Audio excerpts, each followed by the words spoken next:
Харе Кришна, меня зовут Абхиманью Дас, и сегодня в своем видео я хотел бы рассказать об очень важном аспекте Бхагавад-гиты, который излагается в главах, начиная с 12 и далее, о том, как человек должен самостоятельно практиковать бхакти, если у него нет возможности близкого общения с вайшнавами, с духовным мастером. И Шрила Прабхупада считал вот эту 13 главу Бхагавад-гиты очень-очень важной. Она называется «Природа, владыка и сознание».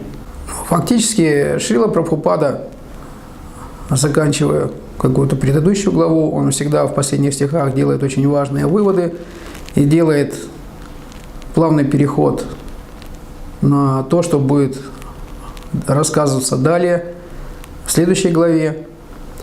И он неоднократно говорил, и это общепринято в обществе вайшнавов, что самыми важными главами Бхагавад-гиты являются средние 6 глав, начиная с 7 и по 12 главу. Но Бхагавад-гиту можно также делить другими частями. Прабхупада также об этом говорит.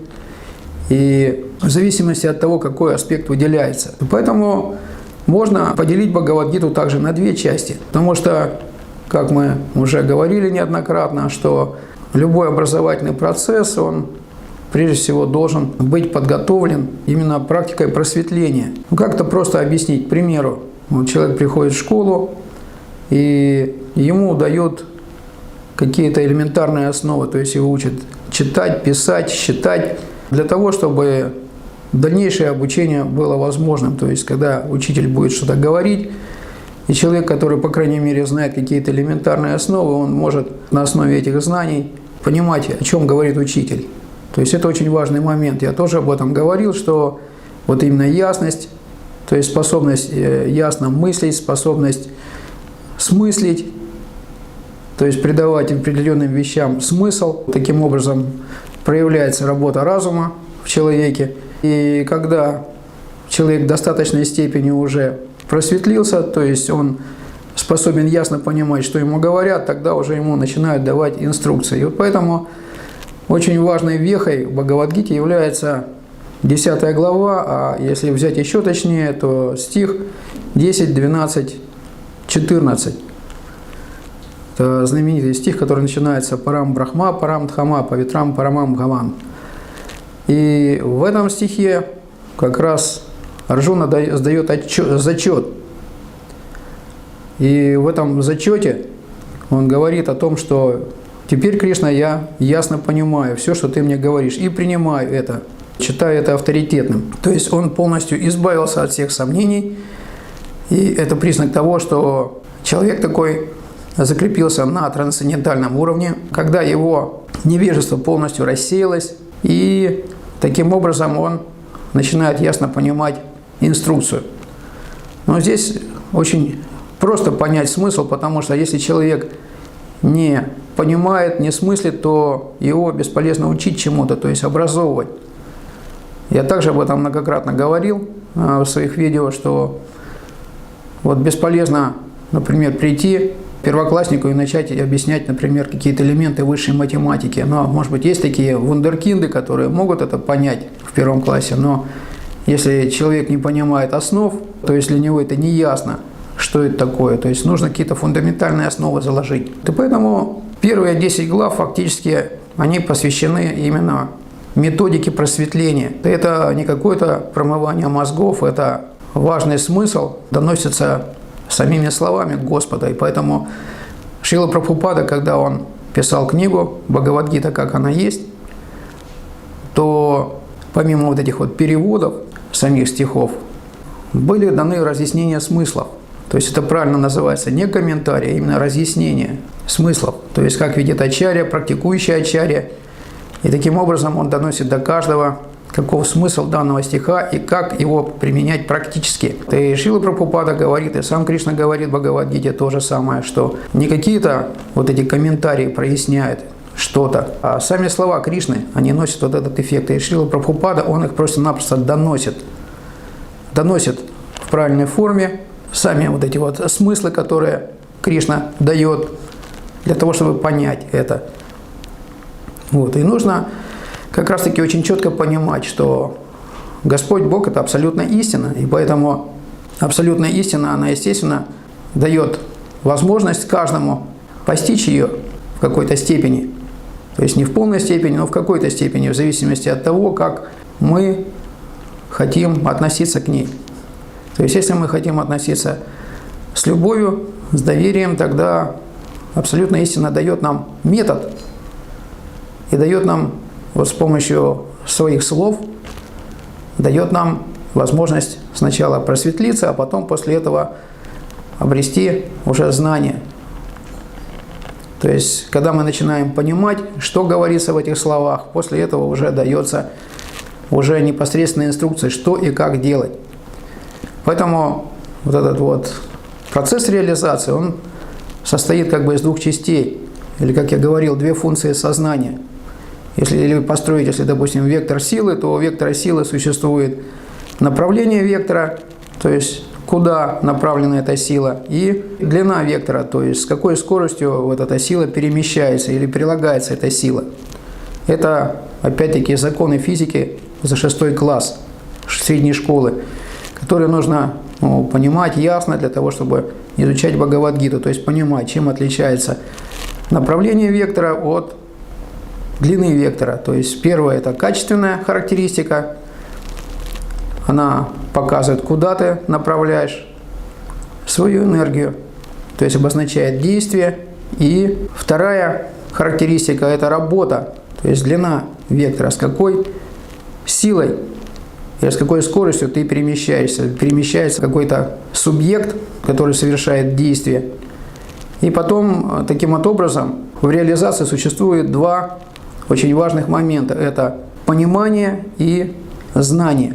То есть вот вопрос понимания, это обозначает понимание смысла, то есть понимание цели, то есть это основа метафизики, как я говорил, что ты понимаешь смысл какой-то вещи, точный ясный смысл, и таким образом по вот этой вот точности ты себя направляешь точным образом, качественно направляешь свои усилия. Ну и потом это вот знание, это именно работа, которая производится в процессе вот этой вот реализации. И поэтому сначала необходимо добиться понимания, ясности смыслов, целей, форм, а потом уже после этого происходит наполнение знания.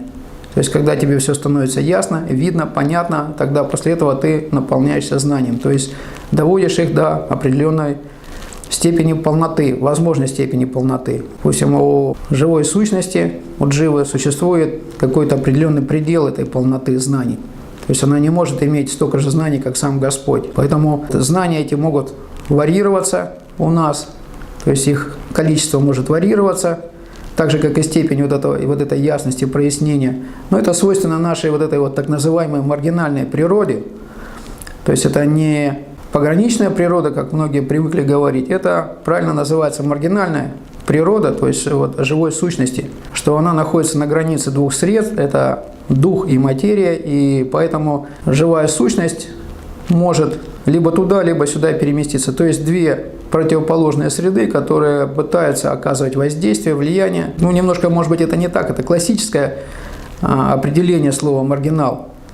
То есть это тот, кто находится на границе и испытывает воздействие двух противоречивых, двух противоположных сред. И она может оказаться как в той среде, так и в другой среде. То есть это вот истинное значение вот этого слова «маргинал» или «маргинальный».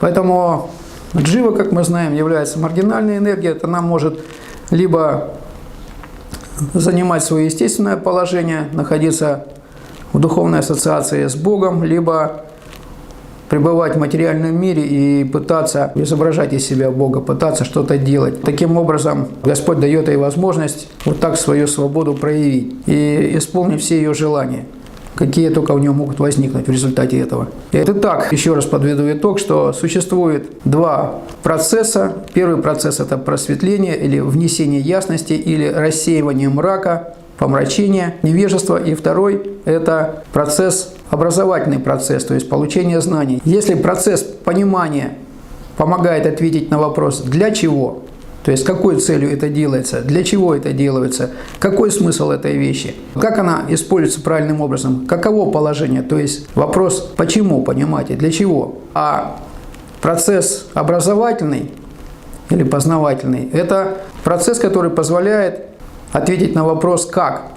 То есть, когда тебе стало все ясно, ты уже тогда решаешь вопрос «как?». То есть, это если первый процесс понимания ставит цель, то второй процесс познания или образования – это процесс, который ставит уже задачи. То есть, когда цель понятна, что нужно ехать туда или достичь духовного мира, вступить в ассоциацию с Богом, то тогда после этого дается уже инструкция, как это сделать.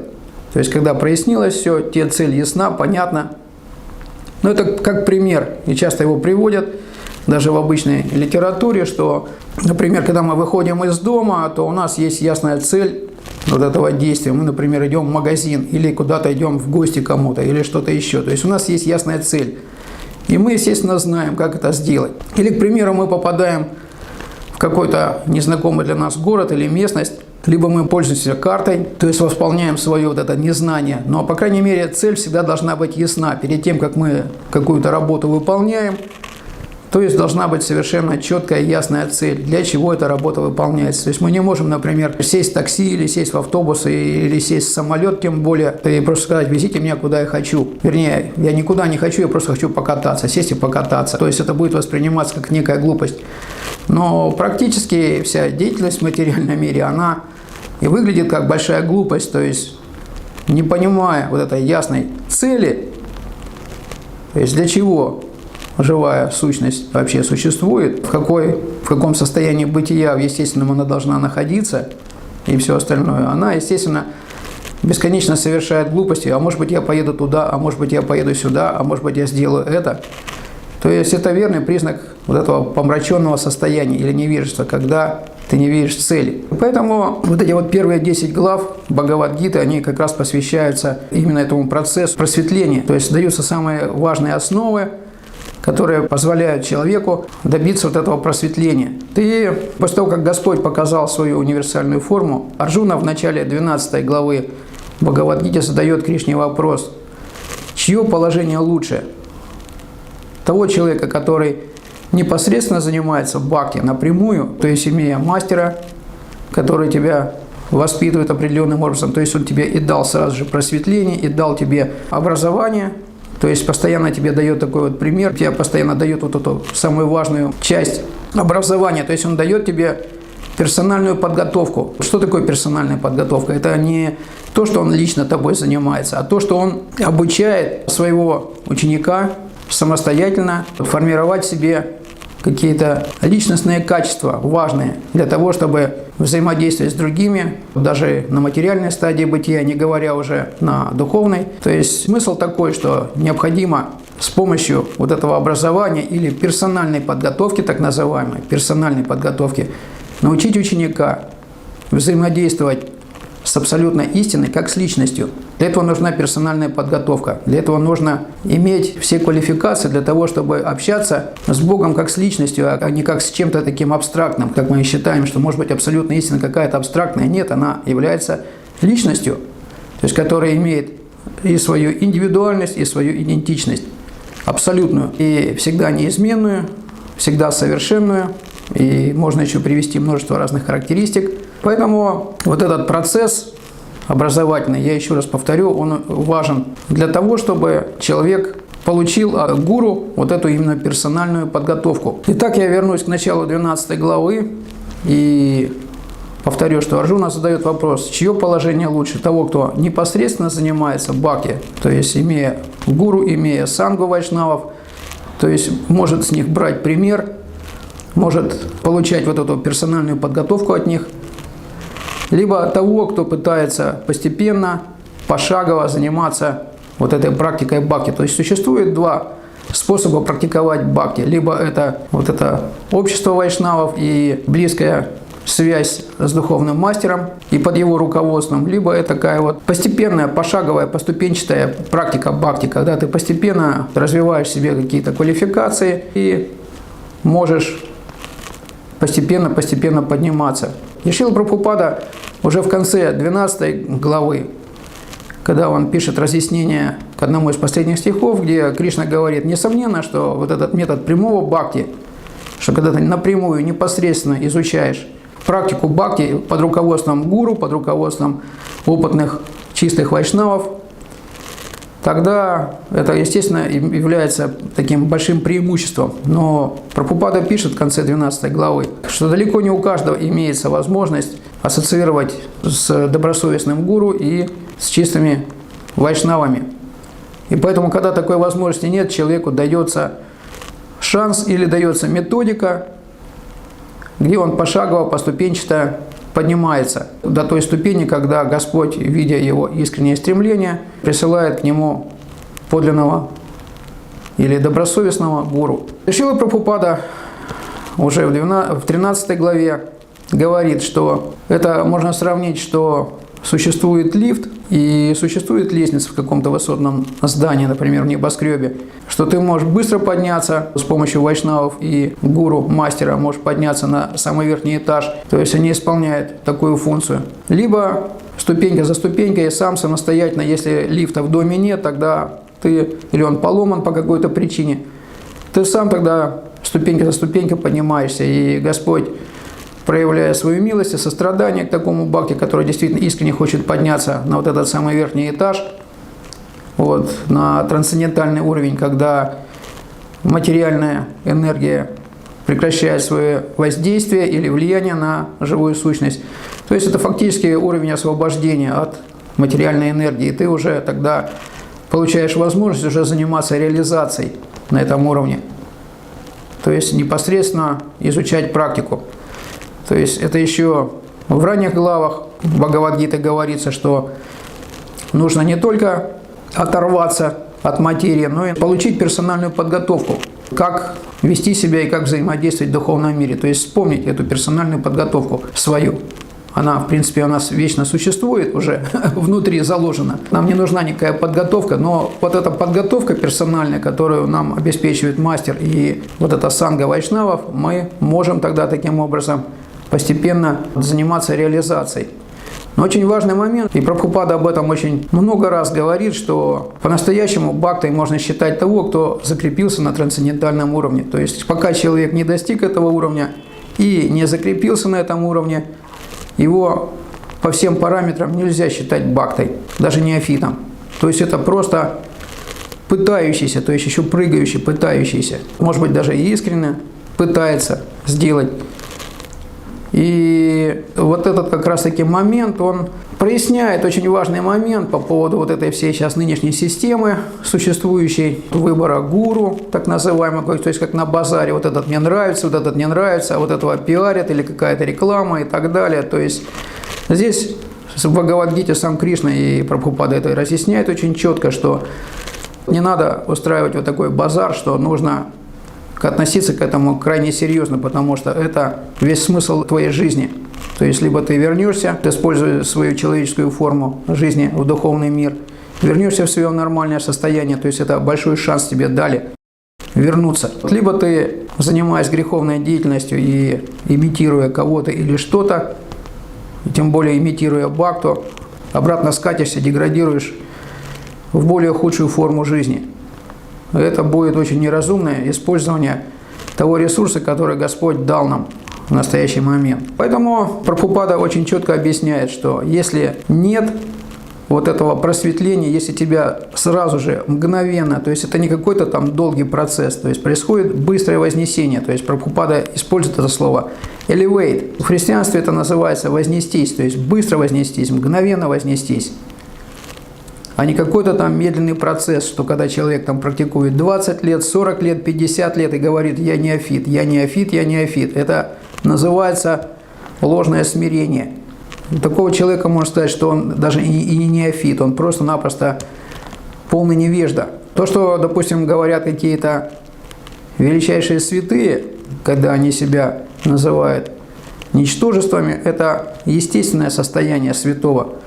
Но если святой говорит так, то дела его совсем отличаются от его слов, то есть дела его конкретные и практические. А когда человек просто говорит, что он ничтожество, а дела его совершенно противоположные, то есть он своими делами показывает, что, во-первых, он не просветлен, во-вторых, что он занимается политикой, занимается борьбой с кем-то или с чем-то, то есть оказывает какое-то воздействие на кого-то, и как раз об этом в 13 главе сказано, то, значит, такой человек даже до позиции бхакты не дотягивает, не говоря уже о том, что он какой-то чистый бхакта или какой-то мастер, тем более, находится на высочайшем уровне. То есть это верный признак того, что человек не закрепился на трансцендентальном уровне. Если его влечет какие-то материальные дела, даже какие-то благостные материальные дела, там благотворительность, открытие каких-то больниц, занятие каким-то бизнесом и так далее, или психология, тем более, астрология и всякая вот эта муть материальная, от которой толку никакого нет, то тогда человек, можно совершенно четко сказать, что он находится далеко не на трансцендентальном уровне. И с таким человеком не надо никаких отношений. То есть этот человек совсем не в ту степь забрался, можно так сказать. И это не является каким-то там осуждением или оскорблением кого-то. То есть каждый выбирает себе то, что ему нравится, то, что он хочет. Вот таким вот образом. И смысл здесь состоит в том, что человек не должен торопиться, что вот мода какая-то, у него есть гуру, и теперь, значит, и у меня должен быть какой-то гуру. То есть надо сначала разобраться, действительно ли он является гуру, либо не является гуру. То есть мы, например, есть какие-то, например, вещи, которые мы должны иметь, проявлять разум, хотя бы элементарные какие-то вещи, разумность свою, и не вручать свою жизнь таким вот невежественным людям, которые просто-напросто по всем параметрам не соответствуют вот этому статусу быть гуру. Ну и верным критерием, показателем, что гуру, то он сразу тебя непосредственно, не плутая, не занимаясь политикой, не занимаясь какими-то там бизнесами и прочее, сразу же тебя возносит на трансцендентальный уровень, потому что он сам там находится, он сам просветлен, для него это не трудно. И достаточно быстро Прабхупада говорит, вот благодаря своей вот этой степени просветления можно получить освобождение мгновенно, быстро, сию секунду. Но для этого надо именно получить такую особую милость.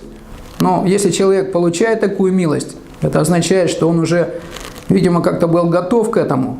Но взять, например, вот эту историю с Друвой Махараджем, которая описана в 4-й песне Шримад Бхагаватам, который маленьким мальчиком из-за своей вот этой обиды решил добиться царства, которым владел его отец.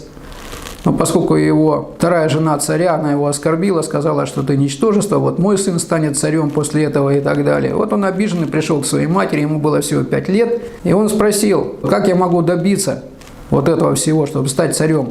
Ну и мать, она не скажет, что была какой-то суперпросветленной, но, по крайней мере, она имела какое-то элементарное понимание. Она сказала, ты знаешь, для того, чтобы получить все желанное, ты должен обратиться к Богу. Он тогда спрашивает, а где этого Бога найти? Как его найти?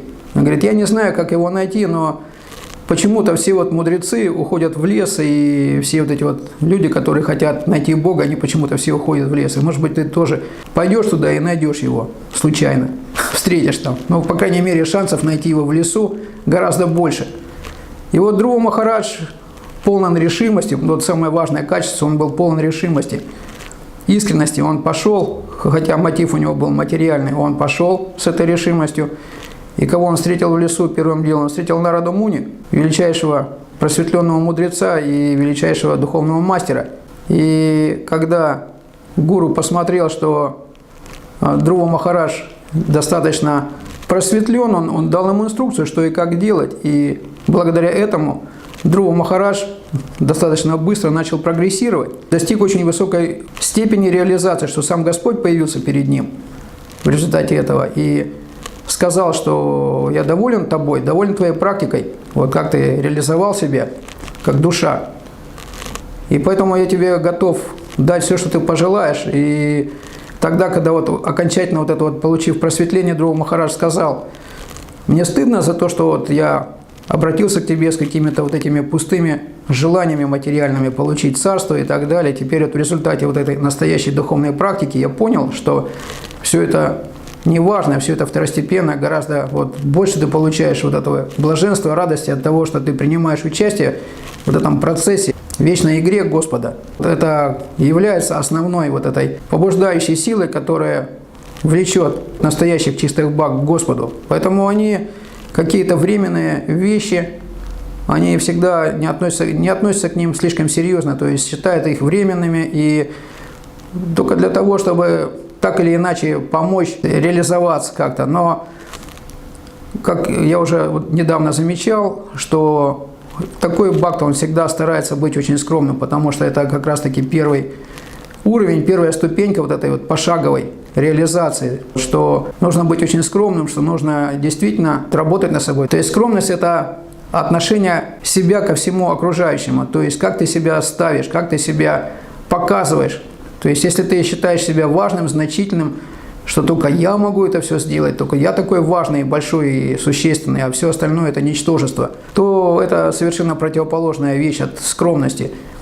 То есть когда ты постоянно себя каким-то образом, там, как-то говорят слово любимое сейчас, пиаришь, то есть саморекламой занимаешься, то есть привлекаешь внимание к себе. И я вот вижу, что, к сожалению, многие вот так называемые вот эти вот авторитеты, заехавшие совсем не в ту сторону, они как раз очень любят заниматься самовосхвалением, то есть показывать, какие они умные, показывать, какие они все просветленные, хотя на самом деле в реальных делах этого не видно никак.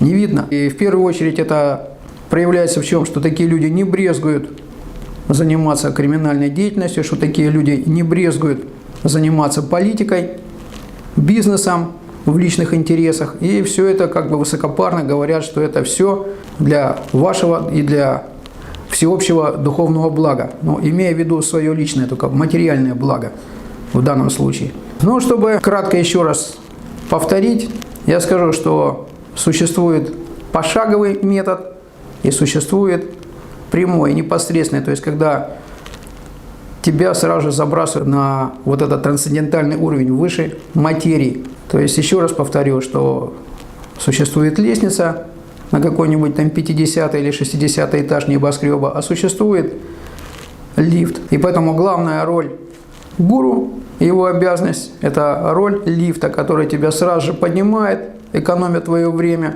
чтобы ты не шел по лестнице медленно, потихоньку, постепенно.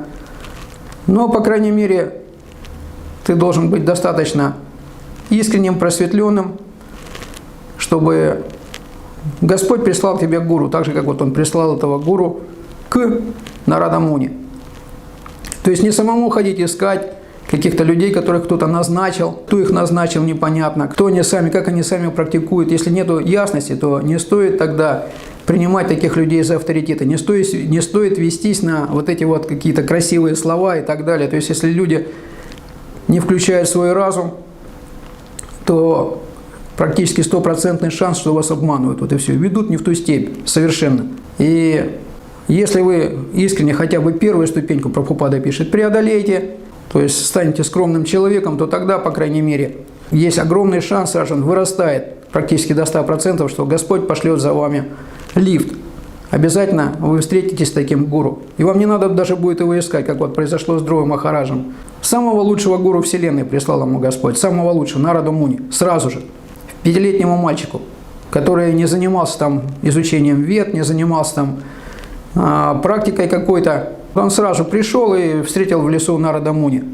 И тот даже его попытался остановить и отправить домой, сказать, куда тебе 5-летнему идти в лес. Он говорит, нет, я все равно пойду, потому что я так решил. Вот. И он, увидев его решимость, сжалился над ним и сказал, хорошо, ладно, давай тогда. И вот таким образом, получив инструкцию, потому что показал свою серьезность Друва Махарадж, серьезный настрой, решимость, и он сказал: хорошо, вот тебе инструкция, как практиковать, то есть как, то есть он его образовал, потому что он видел, что Друва Махарадж уже был в достаточной степени просветлен, что он примет его инструкцию, и таким образом Нарада Муни дал ему эту инструкцию. Поэтому, если такого просветления нет, и если человек не имеет возможности общаться с духовным мастером, то есть по какой-то причине, мы не знаем, какова причина, но эта причина в нас самих находится, что Господь нам не посылает этого гуру, не надо его искать, потому что тогда вы нарветесь на проблемы, нарветесь на мошенника, который вас пошлет совсем в другую сторону. И, кстати говоря, Шрила Прабхупада неоднократно пишет, что уводить людей от Бога именем Бога – это самый тяжелейший грех во Вселенной, который существует. То есть эти грешники, они получают самые тяжелейшие страдания, те, которые именем Бога уводят людей от Бога. Поэтому, чтобы не нарваться на такого, надо элементарно понимать, с кем ты имеешь дело. И для этого в Бхагавад-гите, как раз в первых главах, это практически вся Бхагавад-гита, она объясняет, что значит быть гуру. Даже во второй главе, в конце. Кого можно воспринимать как гуру? И зачем его искать, если ты все равно не понимаешь, если ты не смыслишь ничего? Даже если он тебе что-то скажет, все равно настоящий, я имею в виду, подлинный, добросовестный гуру. Из-за каких-то своих, может быть, дурных привычек, привязанностей, качеств нехороших, неготовности, человек все равно это не примет и не будет этому следовать, потому что он не понимает ценностей. Ну, фактически, вот что и произошло со многими учениками Прабхупады, которые, да и не только, и учениками Бхактисиддханта Сарасвати, и что сейчас происходит в массовом количестве.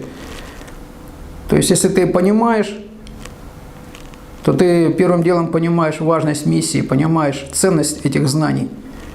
Вот, что эти знания дают тебе возможность решить любую материальную проблему, то есть подняться выше этих проблем. Вот, а когда встречаешься с такими людьми, которые запутались в жизни, то они что? Они первым делом пытаются какие-то проблемы решить. То есть пришли к Богу официально с какими-то своими идеями. И самые худшие из них – это те, которые вообще ни во что не верят. Не верят в существование Бога, считают, что Господь – это такое же материальное существо, которое просто добилось чего-то. Или отрицают Бога, что все осуществляется как-то так, случайно, бесконтрольно, по какому-то, по воле случая, что взяло все и произошло само собой, так себе, случайно, неожиданно. Одному повезло, другому не повезло. Одному повезло, он родился умным, в хорошей семье, а другому не повезло, он родился в какой-то бедной семье, или калекой, или инвалидом, или полным глупцом. Но мы знаем, почему это происходит все. Итак, я еще раз повторю, что существует два способа, два метода, и как раз об этом 12-13 глава говорят. Это первый метод – это лифт, это гуру, который тебя сразу же возносит на трансцендентальный уровень и помогает тебе там закрепиться. Как он это делает? Он, во-первых, в чистом виде доносит до тебя послание Бога, слова Бога, которые тебя просветляют сразу же.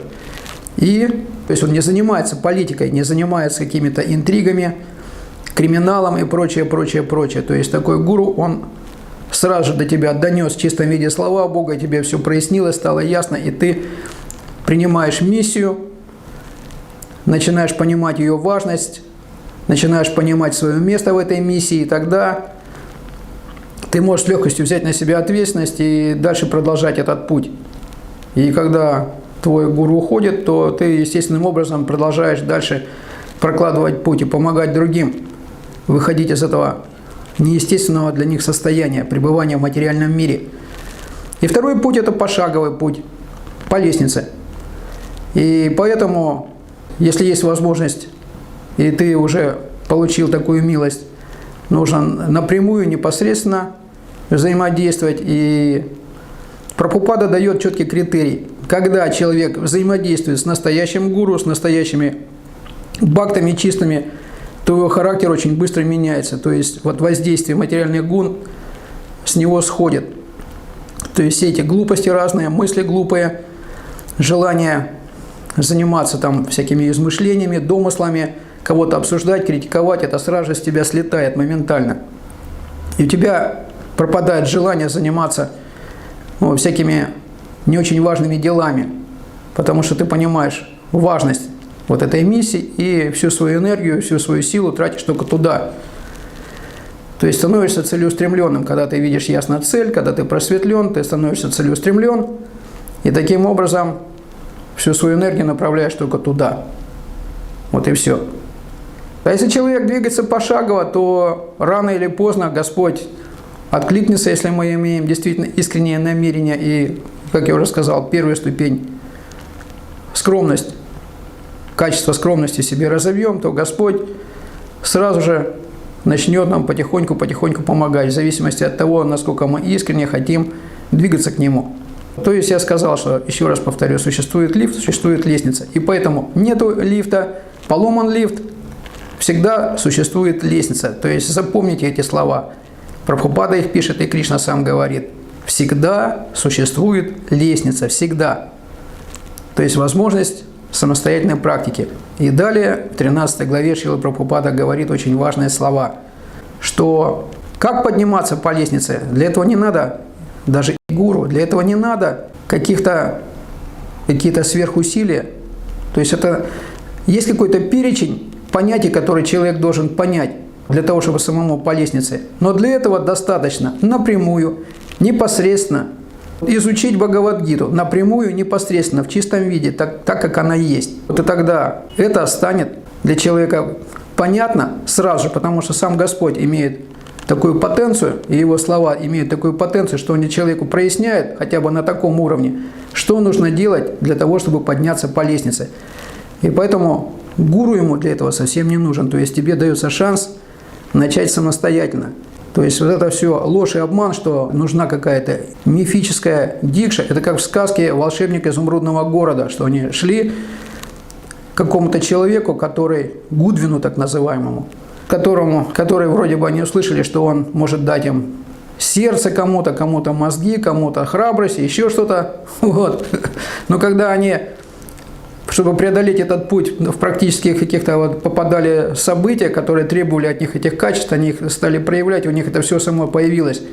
И когда они к этому Гудвину пришли, он им дал какие-то тряпочки, какие-то непонятные вещи, изделия, то есть просто-напросто их вот как бы так, показал, кто он такой на самом деле. То есть весь смысл к этой сказке, что ты пытаешься от кого-то что-то получить, того, чего на самом деле у этого человека нет. Поэтому все не от какой-то дикши зависит, вот этой так называемой мифической. Дикша происходит автоматически, не в результате какого-то ритуала. А дикша происходит тогда, когда мы принимаем на себя миссию. То есть дикшу можно принять, можно ее отдать, во-первых, и можно ее принять.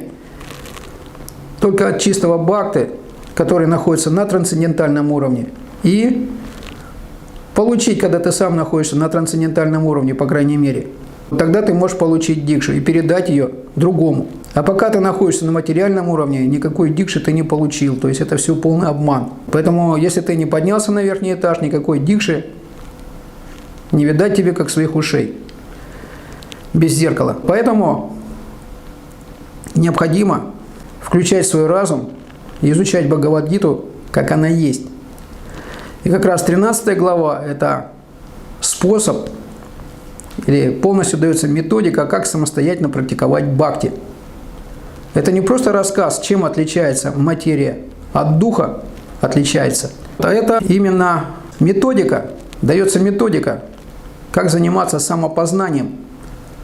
То есть, как заниматься вот этой пошаговой практикой духовной. И в конце еще 12 главы Шрила Прабхупада сказал, чтобы вот такая практика пошаговая, самостоятельная, в отсутствие гуру и чистых бхакт не превратилась в обычную материальную деятельность ради плодов, материальных плодов, даже благостных плодов, необходимо поставить себе целью научиться отличать материю от духа.